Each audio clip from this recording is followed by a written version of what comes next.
We are working on the skill to add and subtract fractions with unlike denominators. And in this video, we're going to practice subtracting fractions with unlike denominators. So let's get started. Our first one is 3/4 minus 1/8. So as always, when you first look at it, you should notice that your denominators are not the same. So you can't just add or subtract them.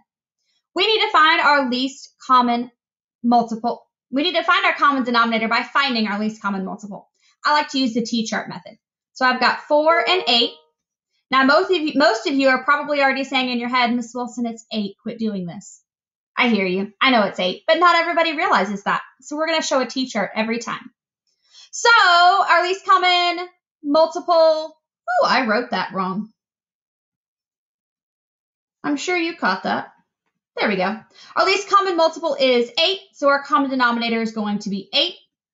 So with this first number, 3/4, I multiply the 4 times 2 to get me to 8 as my denominator.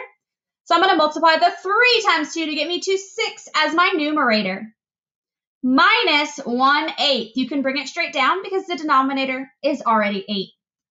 Now all we have to do is subtract across the top. 6 minus 1 is 5, and keep the 8 the same. The answer to 3/4 minus 1/8 is 5/8. Let's do another one.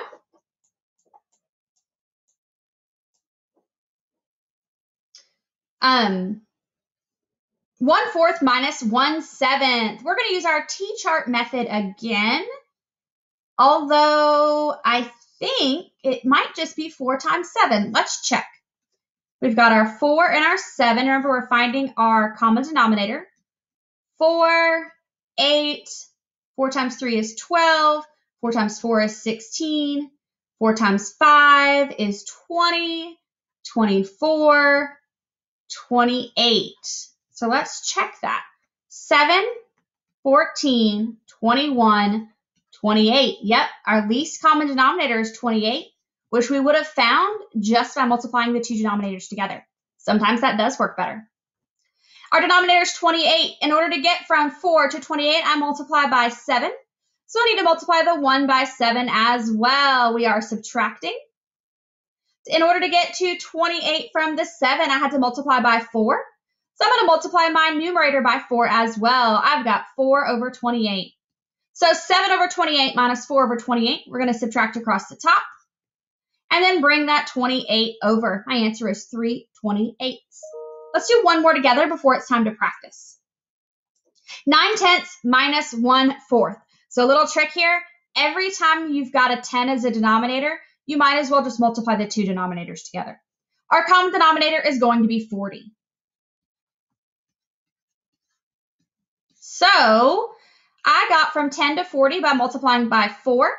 So I need to multiply the 9 by 4 as well. 9 times 4 is 36.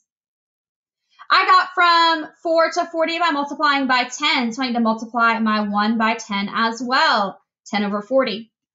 36 minus 10 is 26 over 40. I hope those made sense to you. Remember to rewatch the video if they didn't. Sometimes seeing it a second time really does help.